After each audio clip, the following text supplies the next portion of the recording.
Hello, everyone, and welcome back to Total Football Talk TV. So, we are looking at the latest news coming out surrounding Manchester United. And the big headlines that we're kind of looking at initially are Casemiro off to Al-Nassar.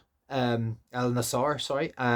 Marcus Rashford going to somewhere in Italy, take your pick. Be interesting to see if this happens and where he ends up. There's three teams. There's AC Milan, there's Juventus, and now Como came into the equation, but they potentially might be coming out of the equation just as quickly as they came in. Christian Eriksen potentially looking for a way out, and a contract for Ahmad Xerxes. Is he going to stay? Is he going to go? Can we let him go after 6 months? And then finally, we'll look at the Konsa deal. Konsa, who left Aston Villa to go to Juventus, it hasn't quite worked out for him. And is there anything that we should be looking at to maybe bring him back? But okay, guys, we'll start off with the big news, and that's kind of the Marcus Rashford thing. The thing that just never goes away. Marcus Rashford's got the potential. So his agent is in Italy at the minute, as we all know. I think it's been kind of widely kind of talked about. For Fabrizio Romano has been talking about it. He's in Italy at the minute, and they're talking to Juventus, AC Milan, and Como. Now, where do you think a deal is going to happen? Please let me know your thoughts. Do you think he's going to go to any of these three places? Do you think, as I said yesterday, PSG are going to swoop in last minute? Oh, something stuck on my throat. Are we thinking PSG are going to come swooping in and potentially do something here? I don't know. It's not looking likely. There's nothing coming out of this. But one thing, as I did mention before, with the Glazers and the Ineos, since Ineos have come in, we've heard in the transfer window in the summer, we never really heard much, and bang, something happened. In we went. Transfers happened, and we're now getting information kind of leaking through. Rashford here, Casemiro there. Do we believe them? As if they're tier one journalists coming out talking about this kind of information, Fabrizio Romano or Ornstein, David Ornstein, these are top tier journalists who have good information, and they are pretty strong on the Manchester United transfer front. But as I said, at the minute we've got three interested parties from Italy. It looks like you've got AC Milan AC Milan, Napoli. Sorry, I think maybe saying was Inter Milan at the start. Sorry, AC Milan, Inter Milan, God, AC Milan, Napoli, and Como. But I think AC Milan seem to be the team that are pushing for it the most. But as I said before, can they afford his wages? We've looked at Murata and his wages, and he seems to be the benchmark. Will Rashford take a price? Will he drop his wage to go and play out there? Will this be a loan deal to the summer, and then we kind of reassess then? You know, but it does seem that Como came in. They were interested, but I think Como are more of a project, and I believe that Marcus Rashford, wants to play in the World Cup in America in 2026. I think that's where he ultimately wants to go and play. He wants to be part of the English setup, because they will qualify, I believe, from their group. And there's all kinds of massive potential sponsorship deals that could come from that. But also, I think from him, from a personal point of view, I think he still believes he's got the capabilities, first and foremost, to get back in the England team and to be part of that team that goes out to the States in a couple of years' time. So I think Como won't quite work for that reason. But I think AC Milan or potentially Napoli, if it's but it's looking likely, if it is going to be anywhere, it'll be AC Milan at the minute. Okay, so we have that. Drop your thoughts below. Give me an idea of what you're thinking. Yes, no, maybe, interested. Okay, and we'll move on to Casemiro. It looks like Casemiro will be leaving in this transfer window, which I think is a good thing again for all parties. Casemiro, very, very good player. He was amazing for Real Madrid for years and years and years. He's come to United. He's had one very good season. He was potentially player of the season that year, but now we've moved on to other players. And sorry, we've moved on other seasons since then. He hasn't quite lived up to it last year, and I don't think he's kind of living up to it this season. I think there's still a lot of Casemiro kind of plodding around in the midfield and not being able to do the job that he used to be able to do a couple of years ago. And I think the move to Saudi is again beneficial for all parties. He'll go there, he'll make even more money. He's already on a hell of a tidy wage at Manchester United. We know Ronaldo was also a person for this, and obviously Ronaldo has a big influence out in the Saudi market. I think if Ronaldo's person for this, I mean, I don't know if that's right. I don't know if a player should be kind of dictating to a team who should be coming and who should be going, but Ronaldo has a lot of power and persuasion, and I think that he may be able to help swing this, and we can get Casemiro off the bill. That will massively help financial fair play for Manchester United and the PSR side of things. If we were to lose that massive wage, it would really benefit United moving forward, and hopefully potentially open up funds for another player to hopefully come in. Okay, so we've looked at Casemiro.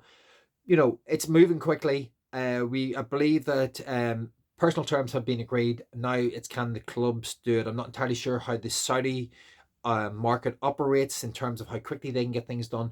But let's hope if this is 100%, we can get it all done and dusted as quickly as possible. And as I keep saying, please help, Ruben Amorim get these players in as quickly as possible. We have a lot of games coming up over the next kind of 3-4 weeks, and he really needs these players in as fast as possible. So come on, let's make it happen.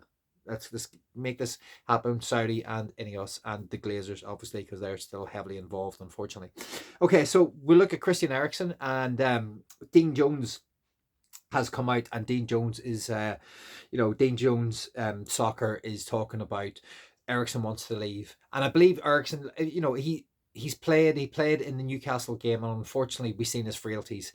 His legs are gone. He's just not able to play in that midfield. He just can't get up and down. It's just, brilliant player, very, very good servant. You look back to whenever things went bad for him, the Andy Carrol scissor, when Andy Carrol did the scissor kick on him, and essentially took him out of that game last season, and that finished the season, unfortunately, because when he came back, he just hasn't been the same player. He's been very good this season under Ten Hag, but he just can't quite live up to where we need him to be at the minute. So I think if there is the potential to sell Eriksen and get a little bit of money in for him, considering he was a free transfer, so we might make a little bit of money on him, which would be hopefully go back into the transfer budget, and we can kind of move on and again bring in at least that money can go towards bringing in another player. And I wish him all the best, because he's been very, very good for us. And I think wherever he goes on next, hopefully he can do a really good job. Wish him all the best. And if that's the case, my only fear with, if you let Casemiro and Eriksen go, who are you replacing them with? Because we're led to believe that Dan Gore and Toby Collier are potentially going to go out on loan. So where is the midfield cover if we get an injury to Kobe Minu or Ugarte? And also, these two guys cannot play every game. It's not possible. So who are we going to replace them with? Because I thought maybe Gore might have been someone who could come and sit on the bench, but no, it looks like he's potentially going to go out on loan. Where does that leave us? Just drop your thoughts in the comments and let me know what you think on that one. And the other couple of little bits to wrap up is Ahmad signs a new contract, which is absolutely brilliant.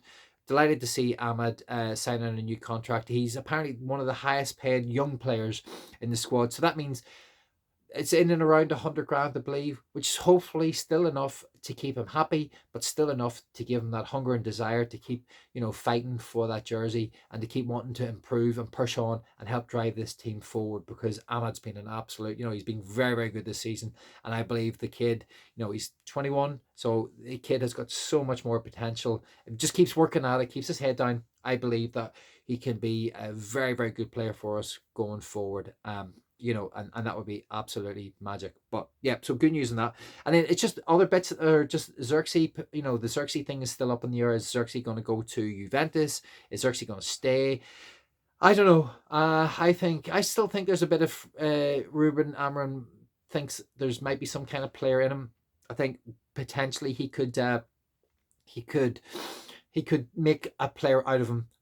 Or is it just a case of sit with Xerxes between now and the end of the summer, between now and the end of the season, get to the summer, reassess and see whether he is right for the team, right for what Amorim wants to do. And if not, maybe he could look to potentially move on. I mean, transfer window still, we're not in the middle of it yet.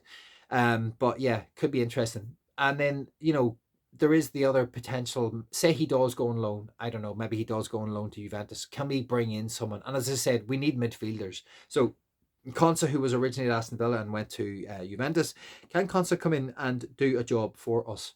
I think he would be very, very good. Now, I always kind of remember the celebration that he did in front of our fans at Villa Park when he scored that goal. I mean, we went on to beat Villa, which was really funny. Beat them 3-2 that day. But he did the kind of bum shaking, fist pumping, very iconic moment, which he kind of didn't really live down because we went on to win the game. But he's a very, very good midfielder, very tenacious. You know, he can cover a lot of ground. He's technically very good. And I think if you had him to supplement the midfield of Ugarte and Menu, I think that would be superb. Let's see your Manchester United clever enough, smart enough to look at a kind of a deal like this, or maybe there is something else in the background. We don't know. But okay, guys, that's your wrap up for the latest video.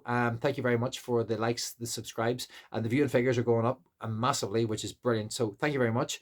Please, yeah, keep it coming, and I will see you tomorrow. Okay, thanks, guys. Bye.